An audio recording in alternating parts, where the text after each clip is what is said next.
Ya, artinya apa? 30 tahun yang lalu mengajar, ya. 30 tahun lalu dia mengajar di sekolah itu, ngajarin agama ke anak-anak yang hidup di tahun itu dengan kondisi masyarakatnya yang seperti itu, dengan kemajuan teknologi yang seperti itu di tahun itu, lalu dia ngajarin agama kepada mereka. Ya mungkin pada saat itu relevan.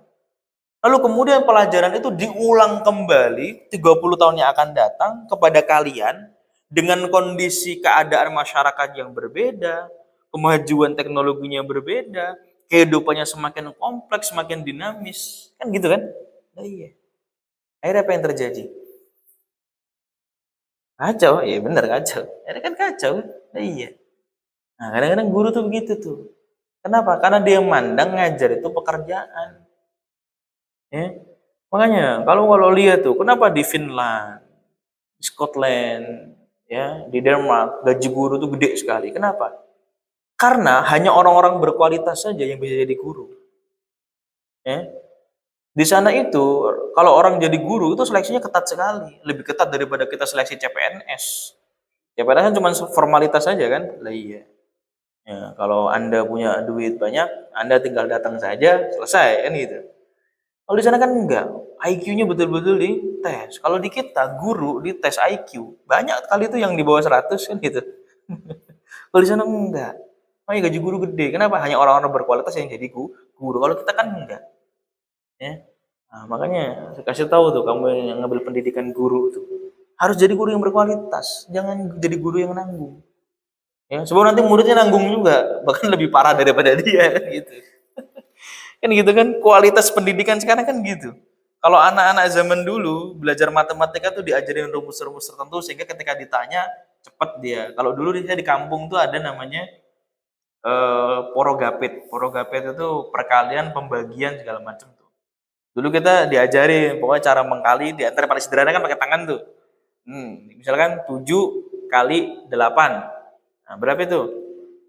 Ya, 1, 2, 3, 4, 5. 50 berapa? 3 kali 2, 56. Gitu. 8 kali 8 berapa? 1, 2, 3, 4, 5, 6. 6. 2 kali 2 berapa? 4, 64. Kan gitu. 7 kali 9 berapa? 1, 2, 3, 4, 5, 6. 6. 3 kali 1 berapa? 3, 63. Gitu kan. Dulu kita dibelajarin begitu tuh. Cepet tuh. Ya. Nah, coba anak sekarang ditanya misalnya. Berapa? 8 kali 7. Apa ya? 8-nya 7 kali. 8, 8, 8, 8, 8. Lama. Kalau anak zaman dulu kan enggak. 8 kali 7 tinggal hitung aja. 8 kali 7. 1, 2, 3, 4, 5. 5. 3 kali 2, 6. 56 selesai. 7 kali 7. Hitung saja. 1, 2, 3, 4. 4. 3 kali 3, 9. 49. Selesai. Ya kan? Iya, itu di antara tuh caranya itu gitu. Belum lagi kalau kita belajar pembagian misalnya. Orang misalnya disuruh, anak sekarang suruh bagi misalnya. 254 dibagi 4 misalnya. Mikir tuh. 5 bagi 4 berapa itu?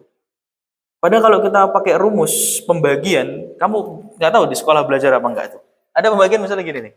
254 ya dibagi kemudian 4 gitu. Nanti dibagi nih, 4 kali berapa yang hasilnya 25? Oh, 4 kali 5, 20. Berarti ini 5, 5, 4. Gitu kan? Oh, macam-macam itu. Saya juga udah lupa tuh rumusnya itu. Tapi dulu diajarin begitu, sehingga kalau begitu cepat tuh. Nah, di sekolah diajarin nggak begitu. Bahkan dulu, saya waktu SD itu kalau setiap mau pulang sekolah, itu pasti dikasih kuis matematika. Yang kalau nggak bisa jawab nggak boleh pulang. Itu pasti tuh. Sampai nangis-nangis dulu. Itu pasti tuh. Ya, sehingga ketika mereka lulus dari SD, lulus dari SMP, SMA, mereka udah tahu itu semua gitu. Beda mana zaman sekarang kan? Ya, di TikTok tuh banyak tuh sosial eksperimen kan. Anak SMP, SMA ditanya perkaliannya bingung gitu. Ya, bego tuh. Ya karena hidupnya tiap hari TikTokan mulu kan gitu. Iya kan, value-nya nggak diisi. Ya, nilai dirinya nggak diisi kan gitu. Ya, karena orang sekarang memandang bahwa standar seseorang ideal itu kalau apa? Mukanya ganteng, mukanya cantik, banyak duit, jadi influencer, jadi selebgram. Itu kan standar hidupnya begitu tuh. Sehingga mereka berlomba-lomba untuk jadi itu. Nah, itu kan parah itu. Ya. Nah, maksudnya begitu. Ya. Nah, itu. Sampai mana tadi? Kenapa jadi ke situ ya? Yang mana tadi tuh? Bahasa apa tuh wale itu? Sampai lupa sih itu. Oh, ada muta'addudi ya. Ya, bahwa Allah itu adalah Tuhan yang punya sifat wahdaniyah, di mana wahdaniyah itu maknanya Allah itu tidak punya sesuatu yang berbilang pada zatnya. Sehingga ketika kita meyakini, beriman pada Allah, tentu kepercayaan kita, keyakinan kita, pembenaran kita pada Allah itu nggak bisa divisualisasikan. Maksudnya visualisasikan itu apa? Nggak bisa digambarkan. Nggak bisa kemudian kita mengatakan, oh jangan-jangan Allah itu ini ya, punya muka, punya tangan, punya badan, punya mata sama kayak kita kali ya. Cuman lebih gede aja kali ya. Nggak bisa begitu. Nggak boleh. Ya, karena Allah itu berada dalam dimensi yang berbeda dengan kita. Sehingga nggak punya struktur, nggak punya apa tumpukan organ sama seperti kita. Kalau kita kan tersusun kan, ada tangannya, ada palanya, ada kakinya, ada otaknya, matanya, dan seterusnya. Allah nggak begitu. Itu makna daripada kata al-wahdaniyah. Ya. Dan juga wasifatihi wa af'alihi. Dan juga dalam sifat-sifatnya maupun dalam tindakan-tindakannya. Wa wahidatu zati maknaha. Wa wahidatu zati dan wa wahidatu apa tuh?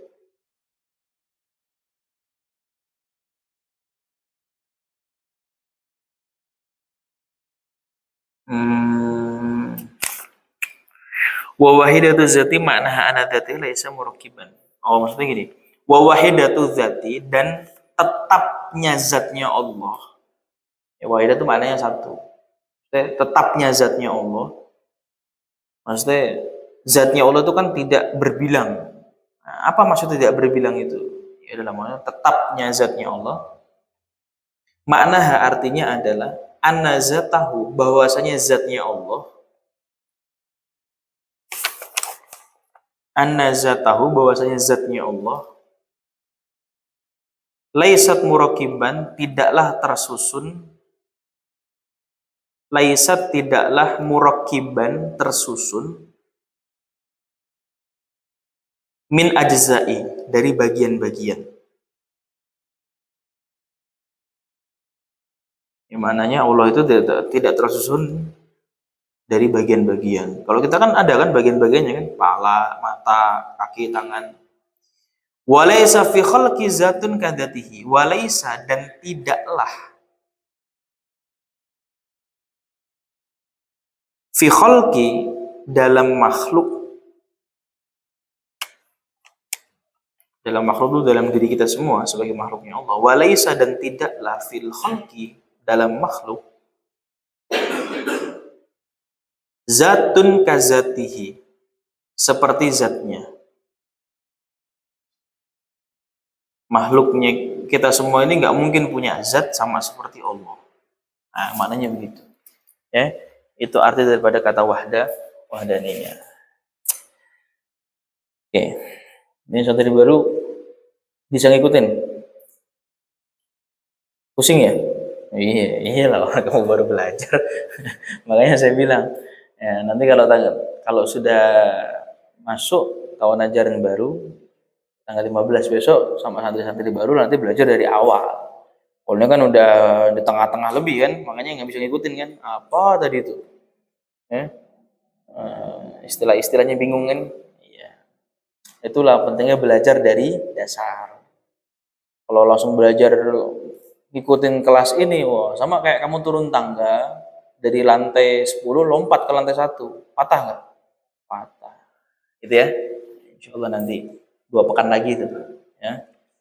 Nanti masuknya sore itu, habis asar, ya. Nanti sama yang lain-lain. Itu seperti itu. Jadi gitu ya. Ya. Jam berapa? Oh, udah jam 8 lebih. Ya. Loh, kok berubah-berubah jamnya? Tadi 20.07 ini 06. Jadi gitu ya. Ya, jadi apa ya? Sebetulnya belajar itu menyenangkan. Kalau kita bisa menikmatinya, ya. Belajar itu menyenangkan kalau kita bisa menikmatinya. Kenapa belajar itu menyenangkan? Karena belajar itu mencerahkan. ya kan?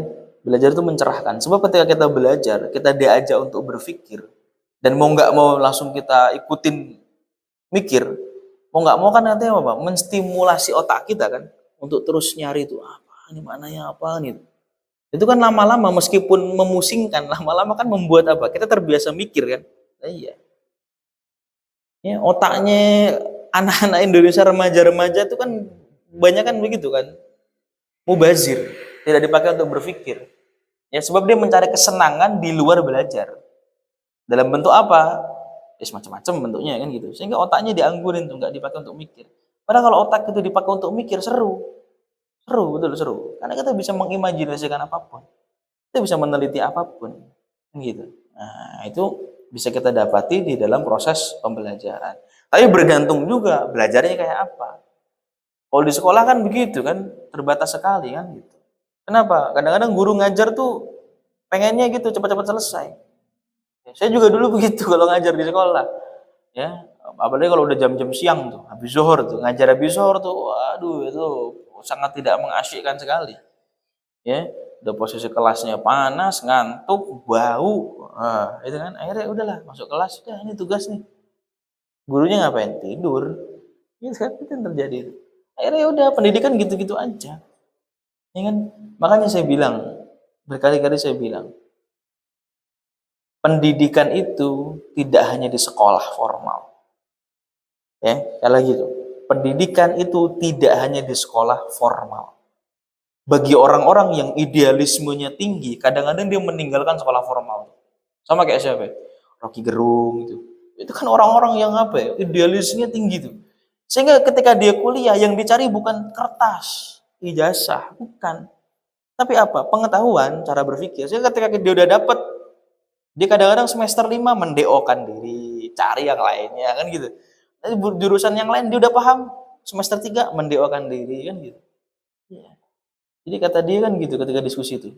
Jadi Anda nggak usah tanya kapan Anda lulus, tapi saya tanya kepada Anda, kapan Anda mendeokan diri Anda dari tempat kuliah Anda? Harusnya kalau Anda sudah bisa berpikir sendiri, Anda sudah bisa menemukan makna daripada jurusan yang Anda sekarang tempuh itu, kalau Anda udah paham udah deokan saja, tidak perlu Anda menunggu dapat ijazah. Kan gitu kan? Lah iya. Makanya kata Pak Anies waktu itu apa? Ijazah itu hanya syarat diterima kerja, bukan syarat menjadi manusia berkualitas. Kan gitu. Lah iya. Anda punya ijazah emang tujuannya buat apa sih? Jadi kerja kan? Lah iya. Akhirnya udah jadi manusia manusia robot kan, hidupnya hanya udah kerja kerja kerja kerja itu. Akhirnya pikirannya mandek stuck. Padahal pertanyaan saya, kerja itu nyari apa? Duit. Oke. Tanpa ijazah orang bisa nyari duit nggak? Bisa. Bisa. Orang punya ijazah, kerja biasanya jadi apa? Karyawan kan? Di mana-mana jadi karyawan kebanyakan, jarang jadi bos. Ada nggak orang tanpa ijazah tapi jadi bos? Jadi pengusaha? Ada. Siapa ya? Kalau kamu tahu ada namanya Bob Sadino. Bob Sadino tuh keren tuh. Pedagang-pedagang di pasar Kopro yang sukses-sukses itu, yang rumahnya gede-gede, yang hartanya sampai miliaran, ada jamaah. Mereka kalau ditanya kuliah enggak? Enggak. Sekolah sampai mana? SD. Tapi mereka bisa begitu tuh. Nah, artinya apa? Kalau sekolah hanya sekedar untuk Anda mencari kerja, maka lebih baik Anda tidak usah sekolah. Pendidikan itu bukan untuk Anda mencari kerja. Pendidikan adalah supaya Anda memahami hakikat kemanusiaan Anda. Sebetulnya saya ini siapa sih? Saya ini hidup buat apa sih? Setelah kehidupan ini saya mau kemana sih? Nah, itu. Ya, jadi puncak tertinggi daripada pendidikan adalah seseorang memahami tentang hakikat kemanusiaannya. Itu puncak tertinggi pendidikan tuh. Makanya kalau kamu baca amanah daripada sistem pendidikan nasional itu apa? Menyediakan pendidikan nasional untuk apa? Membentuk apa? Manusia yang beradab, berakhlak, yang beriman kepada Tuhan yang Maha Esa. Kan gitu kan? Artinya pendidikan tuh membentuk itu. Ini kan enggak, pendidikan Indonesia kan diarahkan jadi apa? Jadi apa? Pendidikan di Indonesia. Semua diarahkan jadi karyawan. Kan gitu. SMK, lulus siap kerja. Itu. Tapi nggak ada tuh SMK lulus siap jadi pengusaha. Nggak ada kan? SMK lulus siap jadi bos muda. Nggak ada kan? Tapi apa? SMK lulus siap kerja. Kerjanya sama siapa? Sama orang. Ya. Iya kan? Lah iya. Akhirnya dia jadi mental apa? Mental karyawan. Ya kan? Mental karyawan. Gaji pas-pasan, tuntutan kerja banyak, ya, frustasi, resign. Akhirnya nganggur. Nyari kerja lagi, begitu lagi. Kenapa? Karena mindsetnya karyawan. Ini saya pernah usulin sama teman saya tuh, yang punya apa yang di sekolah itu, ini Muhammadiyah. Aturan nanti bikin tagline-nya salah ini. SMK bukan siap kerja, SMK siap jadi bos. Nah, gitu. Jadi lulus SMK meskipun ijazahnya cuma SMK, tapi siap jadi bos. Bos apa? Ah, apa kayak itu. Asal jangan bos narkoba aja kan gitu. Pokoknya apa aja kan gitu. Ya. Iya, kan gurunya begitu kan? Nah, itulah. Makanya saya bilang ya, kalian sekolah, ngaji itu bukan untuk sekedar kalian tahu, apalagi cuma sekedar untuk nyari kerjaan, tidak. Ya, gitu. Orang-orang idealis tuh begitu kadang-kadang tuh nggak mau kuliah. Kenapa ya? Ah, kuliah cuma ijazah doang. Tanpa pendidikan formal juga saya pinter gitu. Ya, gitu ya. Ya, iya. Kata Rehan, oh kalau gitu saya nggak usah kuliah dah gitu. Tetap kan. Proses itu harus tetap dijalani. Ya, harus dijalani. Kalau kamu nggak kuliah kan kamu nggak ngerti kan cara berpikir yang benar bagaimana kan gitu. Cuma kalau ketika kamu kuliah kamu diajarin itu tuh. Ya, cara berpikir yang benar kayak apa kan gitu. Cara menawar sesuatu. Kalau kamu nggak kuliah kamu nggak ngerti itu. Ya. Apalagi tiap hari nggak kuliah mainnya sama mulu. Wah, udah. Ya, gitu ya. Ya, jadi belajar tuh seru. Ya. Mudah-mudahan bermanfaat apa yang saya sampaikan pada hari ini. Wallahu a'lam bishawab. Maula li wasalim daiman abadan ala al-habibika khairil khalqi kullihim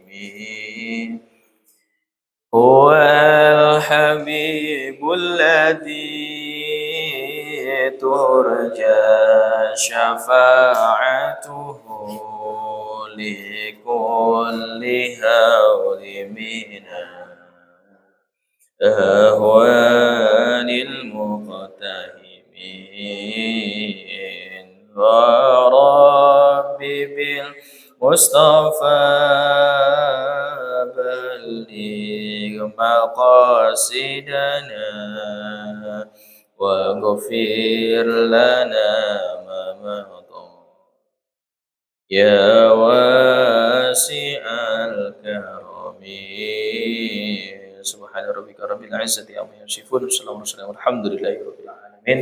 Assalamualaikum warahmatullahi wabarakatuh.